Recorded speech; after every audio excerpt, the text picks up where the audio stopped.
할렐루야. 아멘.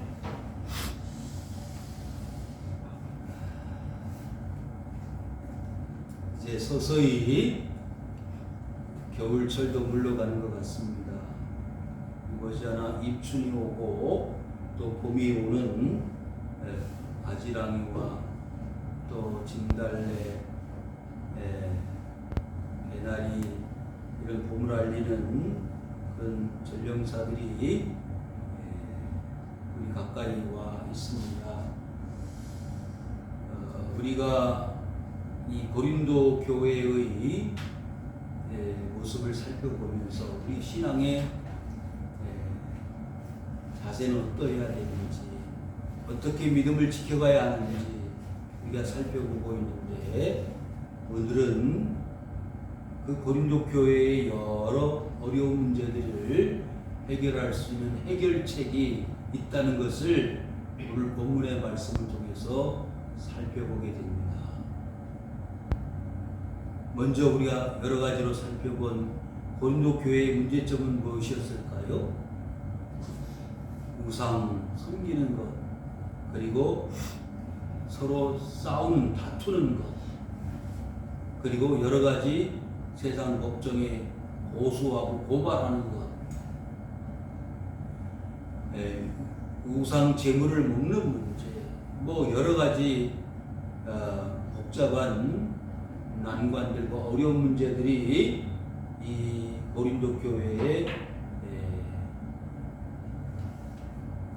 문제가 되어졌고, 그것으로 인하여 교회가 편안하지 못하였습니다. 그래서 그 고린도 교회의 소식을 듣고 알고 있는 바울은 이 고린도 교회에 이 어려운 문제들을 해결하기 위해서 부득불 편지를 보내게 된 것입니다. 그 해결책을 찾아서 그것을 그들에게 제언하고 가르치고 교훈하여 바른 신앙과 믿음을 견지하게끔 하는 것이 이 바울의 고린도 교회를 향한 뜨거운 사랑과 또 관심이었고 하나님의 뜻이었다는 것을 분명하게 보여주시고 있습니다. 자, 그러면 그런 모든 앞에서 우리가 살펴보았던 모든 어려운 문제점들을 해결할 수 있는 방법은 뭘까요? 그것은 바로 오늘 이 12장의 해결 방법이 잘 우리에게 보여주고 있습니다. 그러니까 육신의 문제는 육신의 해답을 찾을 수가 없다는 거예요. 육신의 문제는 뭘로 해결해야 되느냐? 영적인 것으로 해결할 수 있습니다.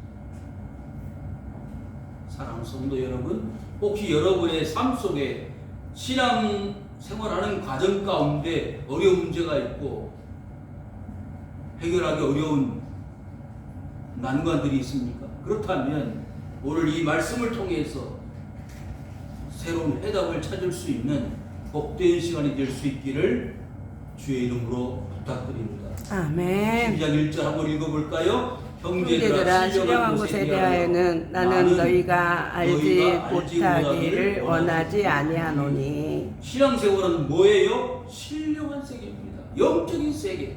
아멘. 사람이 먹고 마시고 사는 육신의 세계가 아닌 3차원의 세계.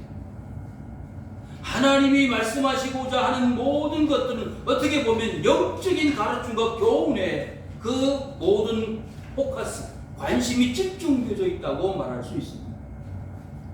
그러니까 바울이 고린도 교회에 그런 모든 복잡 다단한 문제들을 해결할 수 있는 유일한 길은 신령한 세계가 있고 믿음의 세계가 영적인 부분에 있어서 해결하지 않으면 그 문제가 풀리지 않고 해결되지 않는다는 것을 보여주고 있는 거예요. 이번 미국 대통령이 취임하면서 우리나라에서는 보기 힘든 취임 선서에 트럼프 대통령은 성경책에다 손을 얹고 취임 선서를 해요. 두 번에 걸쳐서 미국 대통령이 되는 그런 순간 아닙니까? 그런데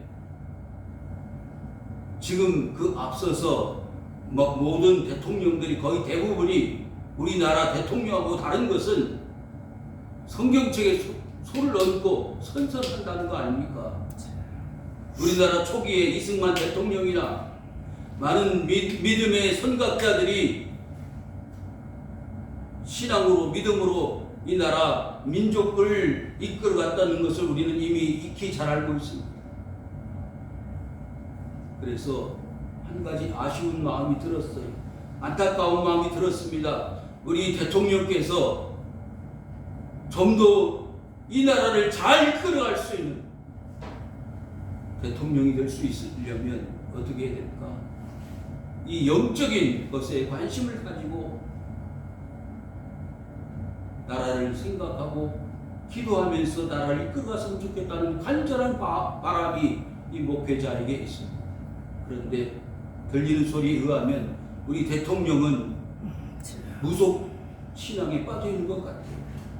명분이라는 분이나 대통령이 왜 손바닥에 왕자를 새기고 그리고 대통령으로서 청와대에 들어갈 때 그런 의식들이 무속 신앙에 물들어 있는 모습들이었을까요? 그리고 무슨 대사 무슨 점을 치는 사람 이런 사람들에게 조언을 받고 그리고 나라 정치를 이끌어간다면 얼마나 안타까운 일입니까? 사랑하는 성도 여러분, 나라를 다스리는 것이나 교회를 다스리는 것이나 가정을 다스리는 모든 일들이 육신의 문제, 세상적인 방법으로는 안 되어지기 때문에 미국 대통령은 성경책에 손을 얹고 취임 선서를 하고 말씀을 가지고 나라와 민족을 다스리겠고 그것을 하나님 앞에 모든 국민들 앞에 다짐하고 결심하는 거 아닙니까?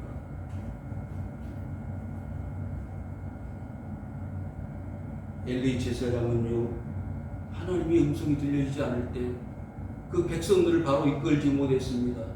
그래서 그의 아들 홈리와 비느하스는 부정한 행동들을 했고 그 아들 홈리와 비느하스를 제대로 가르치지 못하고 교육하지 못했던 그 엘리 제사장은 결국 의자에 앉아 있다가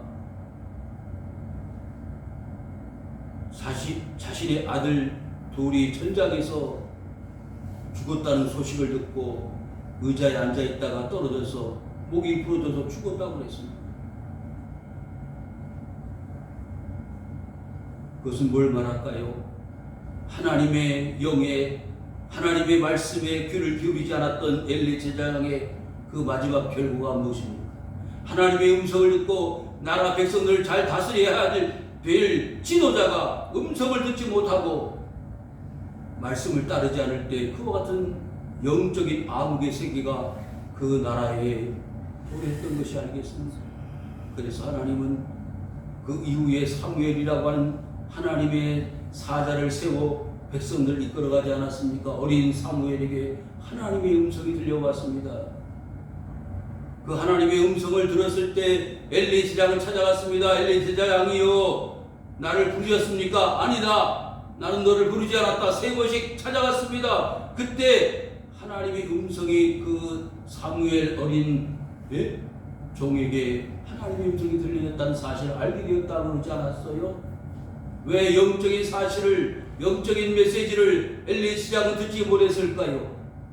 여러분 어린 사무엘이라도 하나님의 영에 감동되어진 사람은 하나님의 음성을 들었습니다.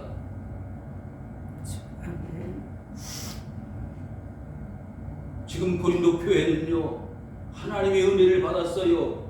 예언을 합니다. 방언을 합니다. 그리고 각가지 병의 고침의 역사가 나타났습니다. 그럼에도 불구하고 왜 싸우고 하나가 되지 못하고 우상 숭배를 하고 그리고 하나님의 뜻이 아닌 인간의 방법으로 신앙생활하고 있습니까? 그 이유는 신령한 것에 대하여 무지하기 때문입니다. 원래 우리 한국 교회가 어디에 지금 문제가 있습니까? 이 고린도 교회와 같이 영적인 것에 신령한 것에 무지한 결과 오늘날 하나님의 뜻이 나타나지 못하고 하나님 원하시는 교회를 만들지 못한다면 우리는 이 고린도 교회에 바울이 말씀한 바를 주의 깊게 우리는 살펴볼 필요가 있습니다. 너희가 알지 못하기를 원하지 아니하노니. 여러분, 하나님의 영적인 지식과 가르침과 교훈에 우리는 민감해야 될 필요가 있고 그리고 사명이 있습니다. 2절 다 같이 읽겠습니다. 너희도 알거니와 너희가 이방인으로 있을 때 말보다는 우상에게로 그대로 끌려갔느니라. 여러분, 우리를 끌고 가는 힘이 무엇입니까? 여러분, 자동차가 사고가 나면 어떻게 되죠? 견인차가 옵니다. 견인차가 시동을 아무리 하려고 해도 걸리지 않고 작동이 되지 않는 운전대나 그리고 그 엔진 기관이 잘못되었을 때는 견인차에 의해서 그 자동차가 끌려가는 것처럼 끌려갈 수밖에 없는 거예요. 여러분, 우리가 스스로 하나님의 영의 지배를 받고 다스림을 받고 통제를 받지 못하고 세상 우상에게로 끌려가는 그대로 삶을 살 수밖에 없는 존재라면 세상 그렇게 우상에게 끌려가는 그대로 살다가 망하는 세상으로 갈 것입니다. 성경에는요, 우상 숭배를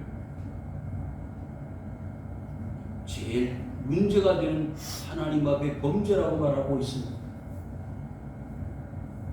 디모데전서 6장 10절에 보면 돈을 사랑함이 일만하게 뿌리가 된다 그랬어요. 탐심은 우상 숭배라고 했습니다. 사랑하는 성도 여러분, 세상의 모든 금전을 사랑하고 돈을 사랑하는 것이 우상 숭배가 될 수 있다는 거 여러분들 기억하시기를 바랍니다. 돈은 필요합니다.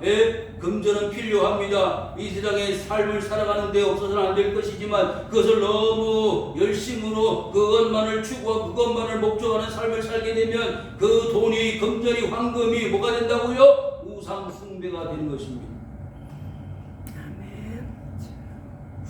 여러분, 모세 시대에 모세를 바라보지 못하고 하나님을 의지하지 않았던 이스라엘 백성들이 어리석은 결론을 맺는 그런 장면을 보게 되는데요. 출애굽기 한번 32장을 펴보실까요? 출애굽기 32장에 보시면 이스라엘 백성들이 뭘 만들고 무엇에 끌려서 그들이 걸어갔는지 한번 보실까요? 출애굽기 32장 4절 우리 찾으시면 출애굽기 32장 4절 시작. 아론이 그들의 손에서 금고리를 받아 부어서 조각칼로 새겨 송아지 형상을 만드니 그들이 말하되 이스라엘아 이는 너희로 애굽 땅에서 인도하여 낸 너희의 신이로다 하는지라. 지금 모세가 어디 올라갔지요? 호렙산 시내산에 올라갔습니다. 40일 동안 금식하면서 하나님의 말씀 계명을 받고 있는데 모든 백성들이 모세가 보이지 않는다 그런 뜻으로 지금 이 아론이라는 아론을 붙들고 호소하는 거예요. 어디 갔느냐? 모세, 우리를 이렇게 광야에 내몰고 물도 없고 먹을 양식도 없는데 어떻게 책임질 거냐? 아론을 추궁할 때 아론은 할 말이 없었어요. 괴로웠습니다. 그래서 어떻게 했어요? 금을 가져와. 금을 가지고 와서 부었더니 뭘 만들어졌어요? 송아지가 만들어졌습니다. 조각칼로 그 송아지를 새겼다 그 말이지. 그래서 모든 백성들이 뭐라고요? 이 송아지가 우리를 애굽에서 인도하여 낸 신이다.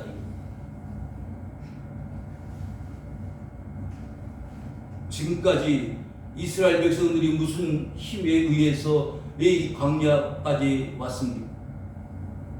400년 종살이하면서 하나님 힘들어서 못 살겠습니다. 괴롭습니다. 견디기 어렵습니다. 우리를 좀 구원해 주십시오. 이 애굽 땅을 떠나게 해 주십시오. 그래서 그들이 매일마다 하나님 앞에 부르짖고 간구하여 울부짖을 때 모세라는 지도자를 세워서 출애굽을 시켜주지 않았어요.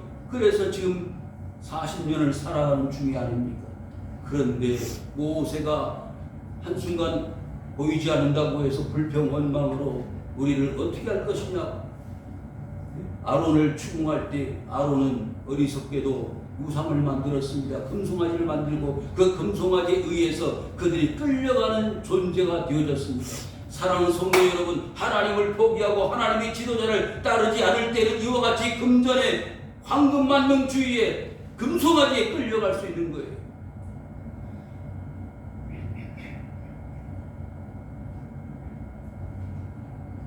세상의 쾌락과 음욕이, 세상 음란이 우리를 이끌어갑니다. 여러분, 이 고린도 교회는요, 앞에서 언급한 바와 같이 뭐가 많이 있었다고 그랬죠? 우상숭배가 많았다고 그랬어요.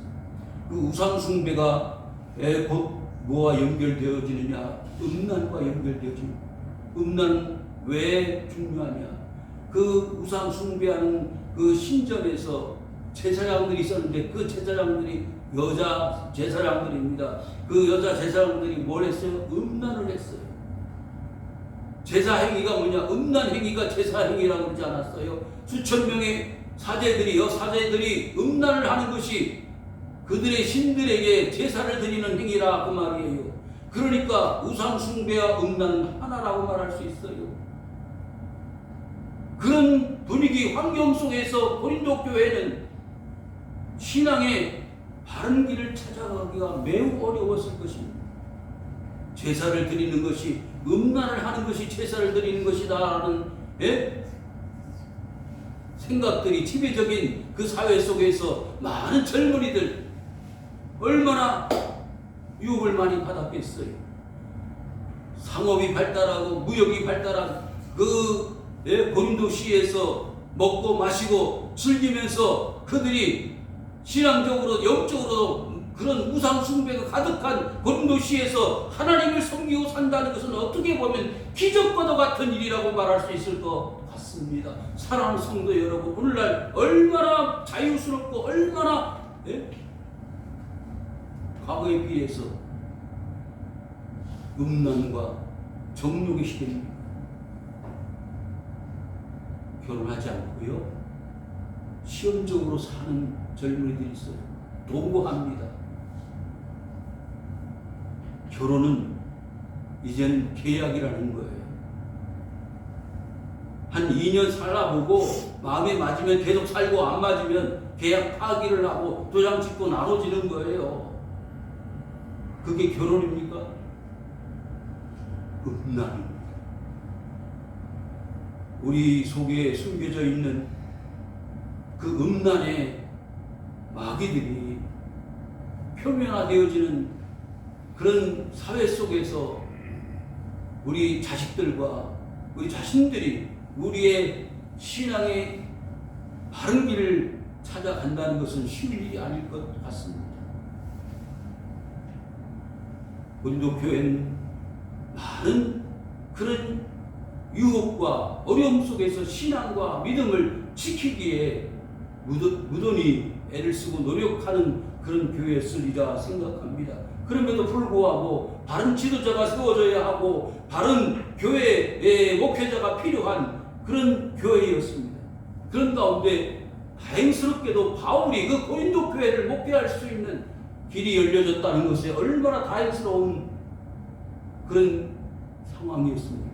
3절 읽겠습니다. 시작. 그러므로 내가 너희에게 알리노니 하나님의 영으로 말하는 자는 누구든지 저주할 자라 하지 아니하고 또 성령으로 아니하고는 누구든지 예수를 주시라 할 수 없느니라. 아멘. 하나님의 영이나 성령이나 같은 뜻에 해당하는 말씀이 되겠습니다. 하나님의 영과 성령으로 우리가 예수를 믿게 되었습니다. 예수를 나의 주라고 인정할 수 있는 것은 내 속에 예수님이 들어와 계시기 때문에 가능합니다. 여러분이 예수를 믿습니다라고 말할 수 있는, 고백할 수 있는 그 증거는 뭐냐? 내 속에 성령이 들어와서 예수님이 나의 주인이시다라고 하는 신앙적 결단을 가지게끔 하나님이 만들어 주셨기 때문에 가능합니다. 누구나 다 성령을 받을 수는 없는 것입니다. 누구나 다 성령을 체험할 수 있는 것은 아닙니다. 요한복음 3장에 니고데모가 밤중에 예수님을 찾아왔을 때 물었던 내용이 있죠. 내가 어떻게 하면 천국을 볼 수 있겠습니까? 라고 말할 때 예수님은 그 니고데모에게 물과 성령으로 나지 아니하고는 하나님 나라를 볼 수 없다고 하지 않았습니까? 여러분, 우리가 성령을 받지 않고서는 하나님 나라를 알 수 없는 거예요. 바람이 어디서 불어 와서 어디로 가는지 내가 아느냐? 모릅니다. 그러면 하나님의 나라를 설명한다면 너가 어떻게 알겠느냐? 세상의 것을 말해도 믿지 않고 알지 못하는데 하나님의 나라의 것을 어떻게 알겠느냐? 하나님의 영으로, 하나님의 영 성령으로 깨우쳐 주시지 않고서는 하나님의 나라를 알 수가 없는 것이죠. 그래서 죄상을 얻는 물 세례를 받고 하나님의 나라를 알 수 있는 성령의 세례를 받는 사람만이 하나님 나라를 알 수 있는 것이죠. 은사는 여러 가지나 성령은 같고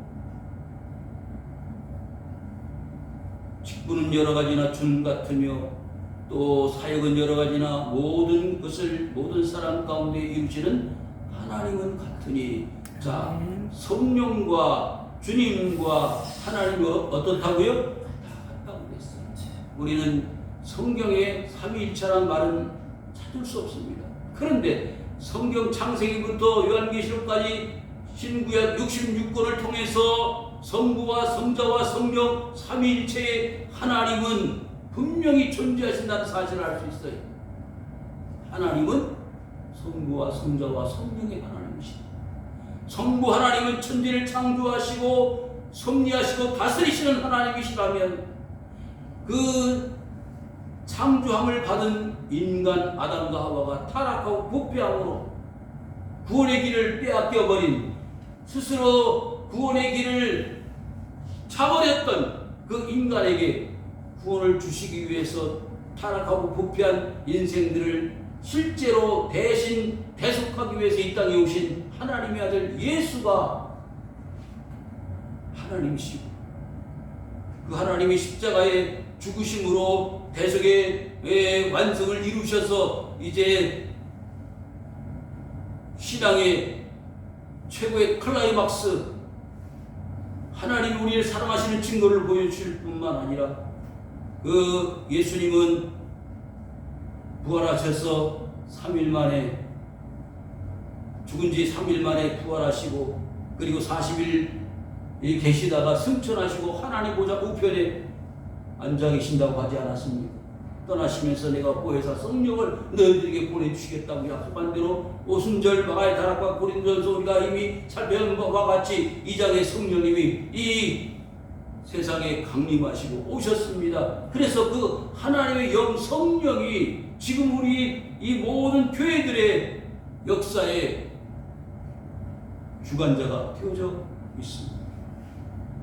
보십시오. 그런데 이 고린도전서 12장은 많은 말씀들이 나오는데 그 말씀들 중에서 3절부터 시작해서 마지막 11절까지 뭐가 많이 나오지요? 성령이 많이 나와요.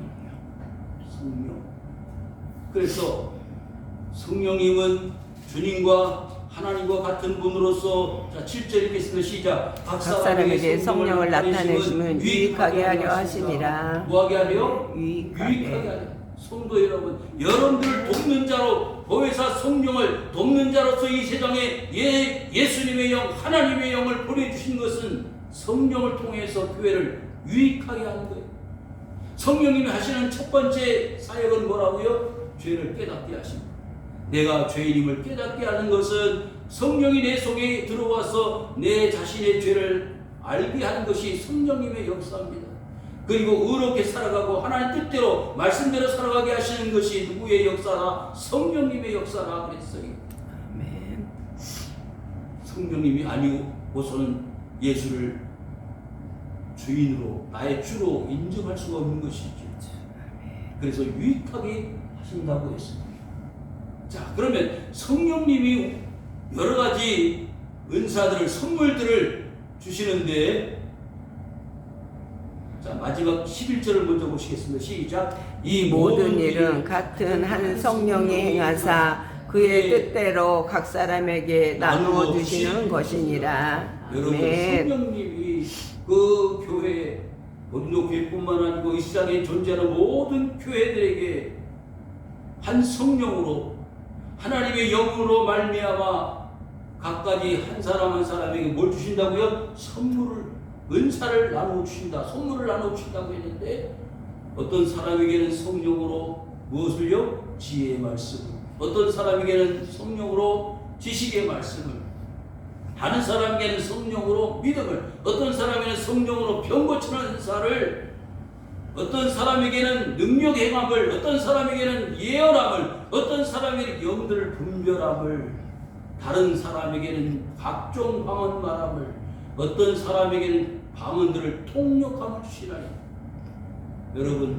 여러분이 한 사람 한 사람이 다 여기에 한 가지 이상 다 하나님 앞에 선물을 받으신 줄 믿습니다. 아멘. 목사님 저는 아무것도 못 받은 것 같은데 받으셨어요.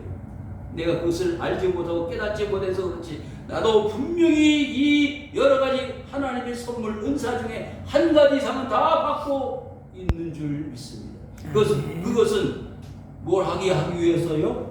유익하게 하고, 나를 유익하게 하고 교회를 유익하게 하고, 그리고 그 성령을 통해서 하나님의 영광을 받으시기 위해서 선물을, 은사를 다 나누어 주셨다고 했습니다. 여러분, 신앙생활이 아름다운 것은요, 신앙생활이 복된 것은요, 우리 삶 속에 누가요? 성령님이 오셨기 때문에. 만약 성령님이 오시지 않았다면, 성령님이 내 마음에 들어오시지 않았다면 우리는 하나님을 알지 못했을 것입니다. 죄인이란 사실도 알지 못했고, 우리가 교회를 사랑하고 성도들을 섬기고 믿음을 따라 행하는 모든 일들을 바로 하지 못하였을 것입니다. 그런데 그 모든 것들을 감당하실 수 있도록 하신 것은 성령이 우리와 함께 하신다는 사실. 아멘.